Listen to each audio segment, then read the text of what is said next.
and that's what I look at with yourself, and I look at a kid like a Sage Northcutt right now, and I look at you. You pretty much was the Sage Northcutt, like 7 years ago. The prodigy, the kid that was, had done this in no other sport. You was born into MMA when it was, when it was first born, so that's why I look at your career and look at some of the guys you fought, like a Nate Diaz, Mike Powell, BJ Penn, Jake Ellenberger, Damian Maya, Tariq Safadine, Robbie Lawler twice, Wonderboy Thompson. I mean, you fought the best of the best, and they did not try to protect your career at all. Do you feel like, the UFC really missed a boat on Rory MacDonald? You know what? They have a very interesting way of pushing their fighters. They don't do it quite like boxing. They like to throw you in the fire fast, and see if you come out on top or not, and they'll keep on propelling you up faster and faster just to make more money. But if you don't put on for them, they'll throw you in the dumpster really quick. So they're not really into protecting the fighter business. They're into promoting the UFC business. It's a little bit different model than boxing. Yeah, and that's my question. Do you what do you stand on that right there? Because me personally, I don't think it was fair to your career. I look at you at the same time, Booker, I was for it at the time. I was 20 years old, like I said, and I wanted that. Yeah. I didn't care about the money. I just wanted to get to the top as fast as I possibly could, and that meant taking on whoever I had to take on. I was going to do it. That's just my personality, and a lot of fighters are like that.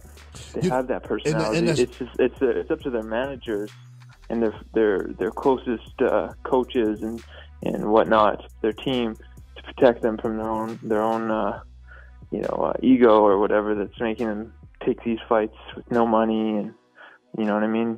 No experience. I had Randy Couture on the show a couple of weeks ago, and he was talking about this new act that they're trying to get enacted to MMA. It's called the ILE Act. It was enacted 16 years ago in professional boxing, and it's to keep the fighter from being able to from being exploited, from being mismanaged, to being able to maximize the most amount of money that you guys can make throughout this sport.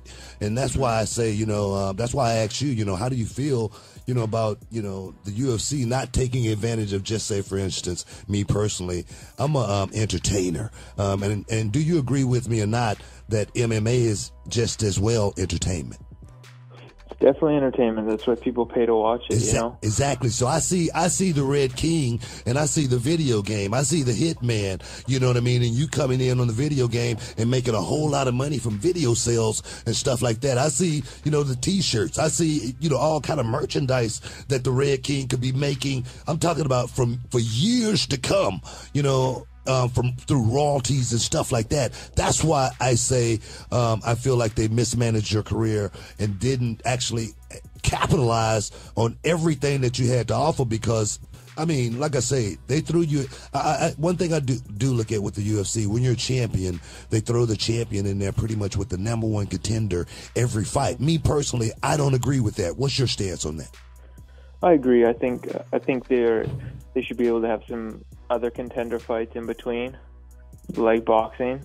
But the thing is with them, they have all these different like alley acts, and they have different promotions where they can they work between the promotions and their promoters and things like that. So they have an advantage over us in that sense.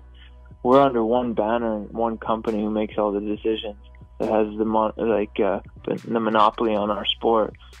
So they pretty much call the shots at it, and the people that are involved in it, the managers that that are involved with the fighters, they only have so much room to work before the UFC shuts the doors, because at the end of the day, it's what they want to do, So that's why, having a Bellator or MMA in the mix in our sport and a serious competitor to the UFC, that gives us the opportunity to open our eyes to other business opportunities like you're saying, that going to Bellator, now I could start making royalties on things that I deserve to be making, rather than the UFC just collecting everything off of my character, you know. So absolutely, I'm thrilled to be a part of Bellator, because already it feels like I'm stepping back in, you know, those golden years, you know, where you have an opportunity to make something of yourself, to show people something of yourself, you know. Whereas the last few years, to be honest, it's felt like I've been living in North Korea, you know, or at the UFC, and I don't know if that was done intentionally, but just systematically, like over the years, you know, the choices made, you know, it's got us to the position we're at now, where we all dress the same and we all talk the same, and you know, it's the same script over and over again. So same clothes over and over again, same characters over and over again. So that just gets pretty dry and not entertaining for me anyway. Totally. Especially with the Reebok deal, you know, I know that probably hurt a lot of the fighters when that Reebok deal was enacted. But, you know, when you talk about Bellator MMA, what I kind of like about it, and Rory, you and I are similar in age, and when I came up, first became a fan of the UFC, it was the heydays of the Chuck Liddells and the Tito Ortizes. And it's cool, you know, Tito Ortiz is still in Bellator MMA, and it kind of has a feel of the Wild Wild West a little bit. It has that, like you said, that golden era of the UFC feel to it. I think that's kind of why you're seeing guys like Chael Sonnen jump over and stuff like that. Is that really what the big appeal for Bellator was to you? Kind of have that Wild West, I'm my own man kind of thing? Well, the big appeal is the dollars and cents. I know that, baby. The Red King. Yeah, definitely. Yeah, but everything else is you know, it's icing on the cake. You know, they have a great model. It looks, you know, from where I'm looking. So I see a ton of potential for myself and for the company of Bellator. You know, I think there's a lot of exciting years ahead for both of us. Is it any certain opponents that we can, you know, get a scoop, you know, right here on Heated Conversation? Who is Rory MacDonald? I mean, I don't want you to have to call nobody out, but who is who would you like to fight at least? Fight? You know what? There's a ton of fights, but you know, I've told the promoters straight out, and it's in my contract. You know, I could fight any weight class I want, and I told them, anybody in those above welterweight and up, all the way up to heavyweight, I'll fight anybody. If it makes sense, if it makes dollars, then I'm into it. So there's really nobody that in particular I have my eyes on. I definitely want to wrap up a few championship belts in whatever weight classes, you know, come up. But, you know, I'm looking for super fights in any division. Well, I'm going to tell you right now, we got a chance to, you know, witness Bellator live here in Houston, Texas. You know, Kimbo Slice versus Dada 5000, as well Shamrock as Gracie. Yeah, Ken Shamrock. And I tell you, it was a sold-out house, man.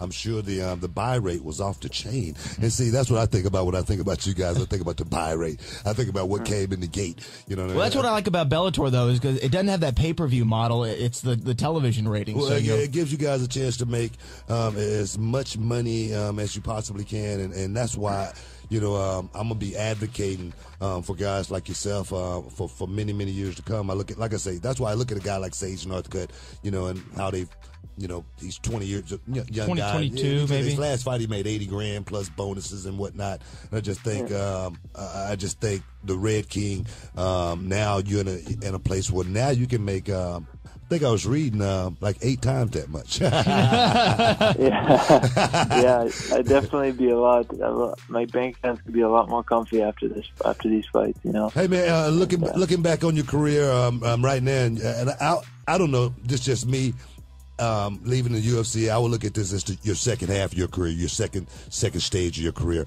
Looking back on it, before I let you go, last question: do you regret anything? No. There's some things that, you know, you get upset with, or, you know, you think you might want to change, but at the end of the day, my journey is my journey, and I'm enjoying this. You know, the roller coaster of this sport isn't like any other. You know, there's the ups and downs, they're just crazy. So I'm down for this ride forever, you know. this is what I love to do, and I'm gonna embrace every moment of it and every decision and choice that comes along with it.